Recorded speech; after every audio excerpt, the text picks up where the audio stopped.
The Bloody Axe is about a scary story of a young boy who suspects his father may be a murderer.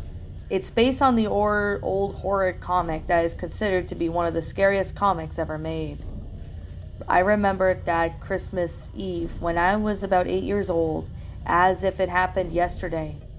I remembered how I would lie very still under the old moth-eaten quilt my mother made.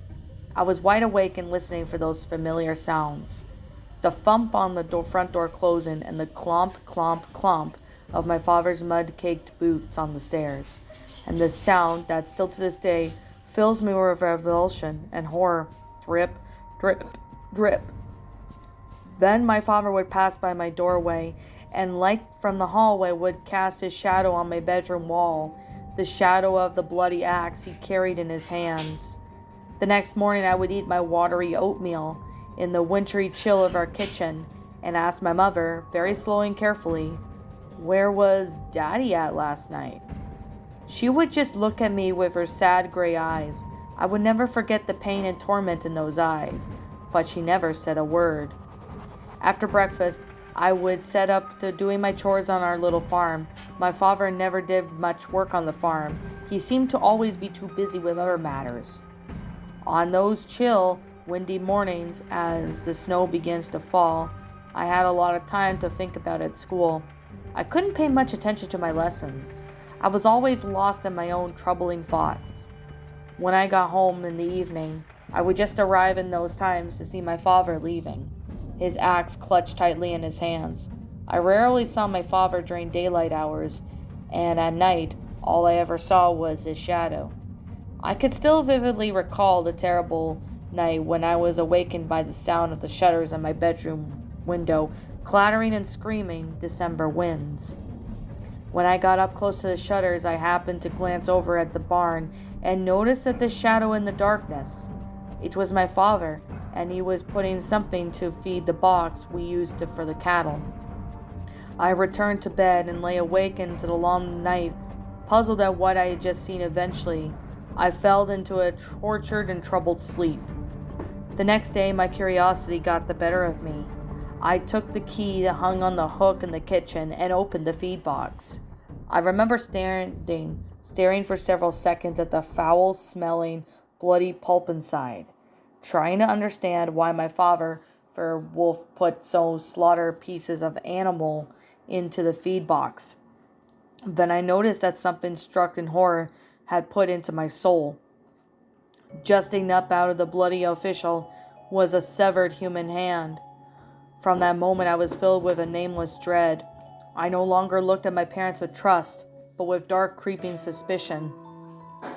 I began to notice things that had previously escaped my attention.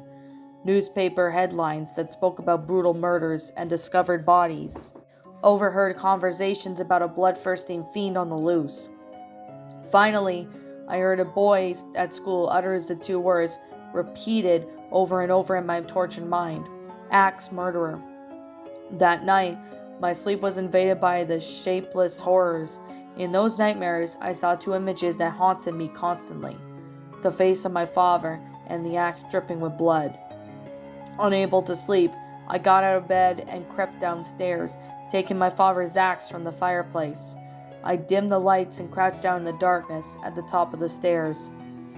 It seemed like an eternity before I heard the key in the lock in the front of the door swing open, then close. Thump. I listened for those familiar footsteps on the stairs. Clomp, clomp, clomp. Stepping out of the darkness, I raised the axe above my head and brought it crashing down. Tronk. An eerie silence that followed. I listened for the sound of any movement from my parents' bedroom. I hoped that it was against that my mother had heard nothing. The only sound I heard was the creaking of the floorboards beneath my feet and the pounding of my heart.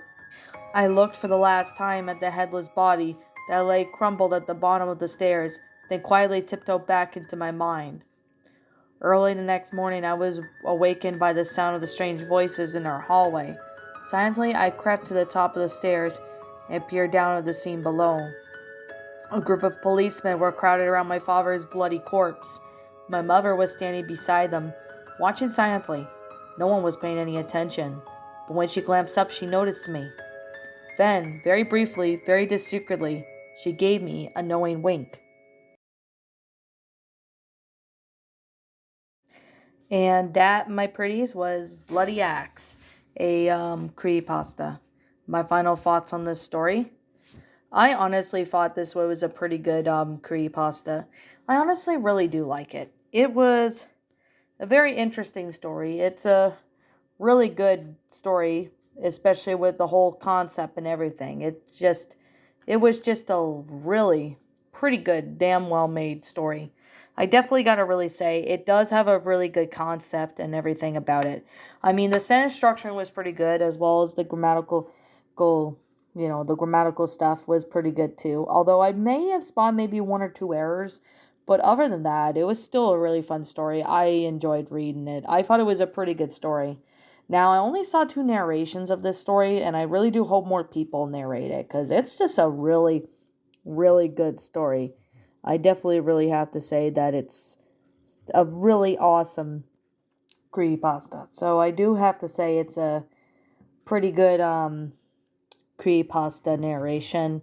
I really do enjoy how this is like especially well detailed in that, to which it's pretty good for what this is.